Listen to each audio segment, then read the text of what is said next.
पन्हाळगडावरील एका व्यक्तीला अचानक चक्कर आल्यामुळं त्याच्या नातेवाईकांनी तातडीनं त्याला पन्हाळा ग्रामीण रुग्णालयात उपचारासाठी आणलं.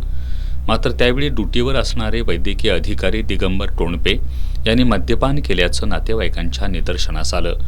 त्यांना व्यवस्थित बोलताही येत नव्हतं. रुग्णाच्या नातेवाईकांनी टोणपे यांची अवस्था मोबाईल कॅमेऱ्यात कैद केली असून हा व्हिडिओ सोशल मीडियात व्हायरल झालाय. वैद्यकीय अधिकारी मद्यपान करून फुल टाईट असल्यानं त्या रुग्णांवर प्राथमिक उपचार नर्सिंग स्टाफनं केले.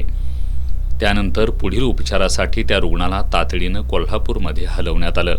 वेळेत आणि कमी खर्चात उपचार व्हावेत यासाठी अनेक वेळा रुग्णास शासकीय रुग्णालयात आणलं जातं. काही रुग्णालयात रुग्णांची हेळसांड होत असते.